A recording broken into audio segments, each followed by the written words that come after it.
నేను రాయచూటి అన్నమయ్య జిల్లా నుంచి వచ్చాను. ఎందుకు వచ్చానంటే ఇక్కడికి మన జయసింహ సార్ స్ట్రైట్ టెక్నిక్స్ చెప్తున్నా అని చెప్పి తెలుసుకుని వాట్సాప్లో లింక్ ద్వారా సార్ని కాంటాక్ట్ అయ్యాను. ఆ తర్వాత సార్ని డైరెక్ట్గా అప్రోచ్ అయ్యి నేర్చుకున్నామని ఇక్కడికి వచ్చాను. సో సార్ దగ్గర జయసింహ అకాడమీలో చాలా బాగా సార్ క్లాస్ చెప్తున్నారు. సారు మెమరీ టెక్నిక్స్, నెక్స్ట్ అదేవిధంగా habit formation, next Vedic mathematics చాలా బాగా క్లియర్గా అర్థమయ్యి చెప్పారు. బోర్డు మీద రాసి ఎక్స్ప్లెయిన్ చేసి ఎగ్జాంపుల్ సహా బాగా చెప్పారు. సో డౌట్స్ ఏమైనా ఉంటే కూడా సార్ అడిగి మరీ ఎక్స్ప్లెయిన్ చేశారు. సార్ చెప్పడం నిజంగా ఎక్సలెంట్, చాలా బాగా చెప్పారు. సో నేను కూడా ఒక స్టూడెంట్లా విన్నాను, సార్ కూడా స్టూడెంట్గా చెప్పినారు. ఏ డౌట్ లేకుండా నాకు చాలా బాగా అర్థమైంది. నెక్స్ట్ సార్ నోట్స్ ఇచ్చారు, కొన్ని పీడిఎఫ్ పంపించారు సారు. సో దాని ద్వారా మనం ప్రాక్టీస్ చేస్తే చాలా బాగుంటుందని సార్ చెప్పారు.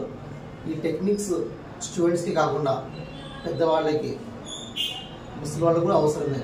ఎందుకంటే ఈ మొబైల్ వచ్చినప్పటి నుంచి మన బ్రెయిన్ స్టక్ అయిపోయింది. సో మన బ్రెయిన్లో ఆలోచించట్లేదు. సో ఇప్పుడు ఏం చేయాలి, దాన్ని బ్రెయిన్ యాక్టివ్ చేయాలి అంటే టెక్నిక్స్ నేర్చుకోవాలి.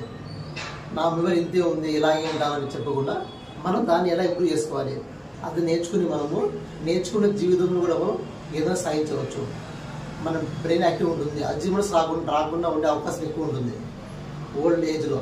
సో ఈ స్టూడెంట్స్ కాకుండా కాలేజ్ స్టూడెంట్స్కి, డిగ్రీ వాళ్ళకి, పిహెచ్డీ వాళ్ళకంటే కాకుండా ప్రతి ఒక్కరికి అవసరమే. సో మ్యాక్సిమం ప్రతి ఒక్కరు అందరూ ఈ టెక్నిక్స్ నేర్చుకోవాలని నేను మనస్ఫూర్తిగా కోరుతున్నాను.